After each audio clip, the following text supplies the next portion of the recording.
लद्दाख में कोर कमांडरों की बैठक के बाद चीन के तेवर कुछ नरम पड़ते दिख रहे हैं।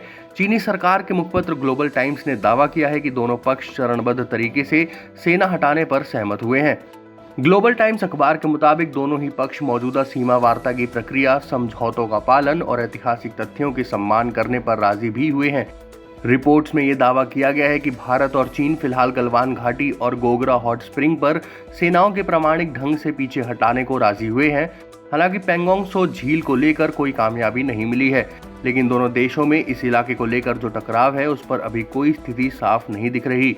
यहाँ पर पीएलए सैनिकों ने बड़ी संख्या में बंकर बना लिए हैं और इस इलाके की किलेबंदी कर दी है।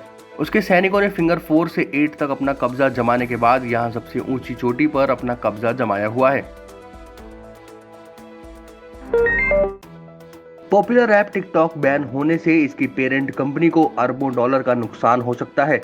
चीनी अखबार ग्लोबल टाइम्स ने माना है कि टिकटॉक बैन होने से पेरेंट कंपनी बाइटडांस को 6 अरब डॉलर का नुकसान हो सकता है। ग्लोबल टाइम्स ने ट्वीट करके बैन की वजह से बाइटडांस को होने वाले नुकसान को लेकर अनुमान जताया है। इससे पहले ग्लोबल टाइम्स ने चिताया था कि इस पाबंदी से भारतीय आईटी प्रोफेशनल्स को नुकसान होगा, साथ ही दोनों देशों के बीच तनाव बढ़ेगा। वहीं चीनी दूतावास की ओर से भी कहा गया है कि भारत का यह फैसला WTO के नियमों का उल्लंघन है। दरअसल लद्दाख में सीमा विवाद के बीच भारत सरकार ने डेटा सिक्योरिटी के मद्देनजर चीन की 59 ऐप्स पर बैन लगा दिया है। चीन से सीमा पर तनातनी के बीच प्रधानमंत्री नरेंद्र मोदी ने मशहूर micro blogging Chinese app Weibo से अपना अकाउंट हटा लिया है। इस ऐप को पीएम मोदी ने साल 2015 में ज्वाइन किया था। वीबो भी उन 59 ऐप्स की लिस्ट में शामिल है जिन पर हाल ही में भारत सरकार ने बैन लगाया है। वीबो ऐप पर पीएम मोदी का अकाउंट एक VIP अकाउंट था और इसे हटाने के अलग नियम है। खबर है कि वीबो परमिशन देने में देरी कर रहा था। इस ऐप पर अब तक पीएम द्वारा 115 वीडियो पोस्ट किए गए थे, जिन्हें आपसी सहमति के बाद हटा लिया गया है। जिन 2 पोस्ट को हटाने में देरी हो रही थी उनमें पीएम मोदी और चीनी राष्ट्रपति शी जिनपिंग की तस्वीर थी। इस अकाउंट पर भारतीय पीएम के 2,44,000 फॉलोअर थे। पीएम मोदी के लिए यह अकाउंट 2015 में तब बनाया गया था जब वो चीन यात्रा पर जाने वाले थे। और अपनी बात को भारत चीन के बीच सीमा पर चल रहे तनाव के बीच अब केंद्रीय सड़क परिवहन राजमार्ग मंत्री नितिन गडकरी ने ऐलान किया है कि भारत के हाईवे प्रोजेक्ट में अब चीन की कंपनियां शामिल नहीं हो पाएंगी। अगर वो किसी भारतीय या फिर अन्य कंपनी के साथ ज्वाइंट वेंचर बनाकर भी बोली लगाती हैं तो भी उन्हें शामिल नहीं किया जाएगा। गडकरी ने बताया कि जल्द ही इससे जुड़ी नई नीति लाई जाएगी।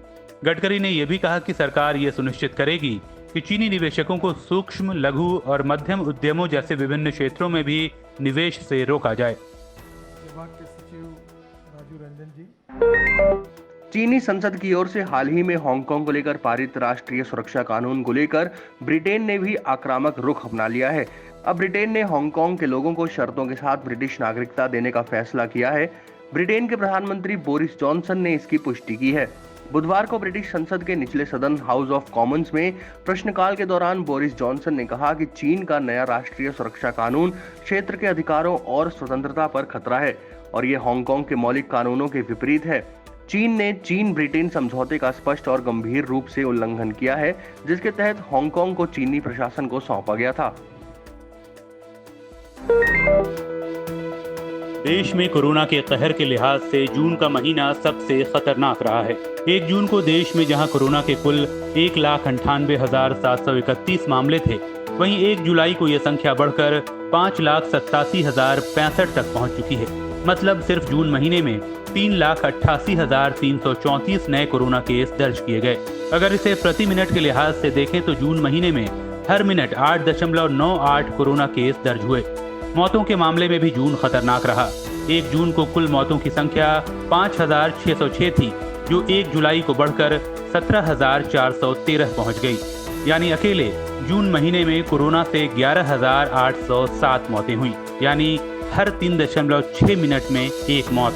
आइए नजर डालते हैं देश में कोरोना के कुछ अहम आंकड़ों पर। 30 जनवरी को देश में पहला कोरोना का केस आया। 31 मार्च को 1635 केस थे। 1 मई को 37,000 के पार कोरोना केस चले गए, तो 1 जून को 1,98,000 के ऊपर केस जा चुके थे। 1 जुलाई को कुल कोरोना केस की संख्या बढ़कर 5,87,000 को पार कर चुकी थी। मौतों की बात करें तो 12 मार्च को देश में कोरोना से पहली मौत दर्ज की गई, हालांकि उस पर भी सवाल है। 1 अप्रैल तक मौतों की संख्या बढ़कर 58 हुई, 1 मई को 1231, 1 जून को 5600 के पार कुल मौतें जा चुकी थीं, जबकि 1 जुलाई तक ये आंकड़ा बढ़कर 17,500 के करीब रहा।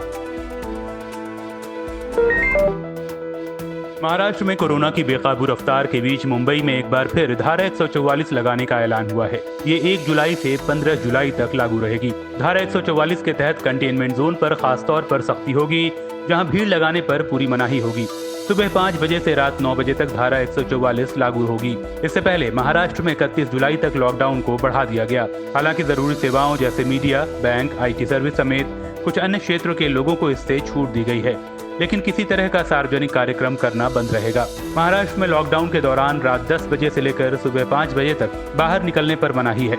महाराष्ट्र देश में कोरोना से सबसे ज्यादा प्रभावित राज्य है। यहाँ अब तक करीब 2.25 लाख लोग संक्रमित हो चुके हैं, जबकि करीब 8,000 लोगों की मौत हो चुकी है। राजधानी में लॉकडाउन के नियमों को लेकर दिल्ली सरकार ने मौजूदा स्थिति को 31 जुलाई तक बरकरार रखने का फैसला किया है। दिल्ली के मुख्य सचिव विजय देव ने सभी विभागों और एजेंसियों को नोटिफिकेशन जारी करते हुए कहा कि सिर्फ कर्फ्यू की टाइमिंग रात 9 बजे से सुबह 5 बजे तक की जगह रात 10 बजे से सुबह 5 बजे तक किया गया है। बाकी के सभी नियम पहले वाले ही रहेंगे। मेट्रो रेल सेवा, सभी शिक्षण संस्थान, होटल और अन्य हॉस्पिटैलिटी सेवाएं, सभी cinema hall, gym, swimming pool, theatre, bar, auditorium, assembly hall भी अभी बंद रहेंगे। मध्य प्रदेश में गुरुवार को शिवराज मंत्रिमंडल का पहला विस्तार होने जा रहा है। शपथ ग्रहण समारोह सुबह 11 बजे राजभवन में होगा। इससे पहले बुधवार को उत्तर प्रदेश की राज्यपाल आनंदीबेन पटेल ने प्रभारी राज्यपाल के तौर पर शपथ लिया है। बुधवार देर रात मंत्रिमंडल के विस्तार पर बीजेपी के शीर्ष नेताओं की बैठक हुई। रिपोर्ट्स की माने तो पहले मंत्रिमंडल को सीमित रखने का विचार था, लेकिन बाद में सभी खेमे के लोगों को जगह देने की बात तय हुई। इसमें बीजेपी के 16 और कांग्रेस से आए सिंधिया खेमे सहित 12 लोगों को कैबिनेट में जगह मिलेगी। बता दें कि राज्य में 20 मार्च को कमलनाथ सरकार गिरी थी। इसके बाद 23 मार्च को शिवराज सिंह चौहान ने सीएम पद की शपथ ली थी। दुनिया का सुपर पावर समझे जाने वाला देश अमेरिका कोरोना वायरस के सामने बेबस दिख रहा है। गुरुवार को यहाँ 24 घंटे में ही 52,000 नए मामले सामने आए। ऐसा यहाँ पहली बार हुआ है।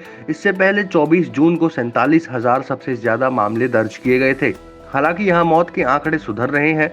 24 घंटे में अमेरिका में 667 मरीजों की कोरोना की वजह से मौत हुई। वेबसाइट वर्ल्डोमीटर के मुताबिक अमेरिका में कोरोना वायरस के मरीजों की संख्या गुरुवार सुबह तक बढ़कर 27,78,000 के पार पहुंच गई। कोरोना महामारी से यहां अब तक कुल 1,30,779 लोगों की मौत हो चुकी है।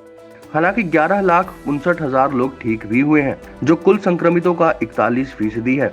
14,87,000 लोगों का अस्पतालों में अभी इलाज चल रहा है।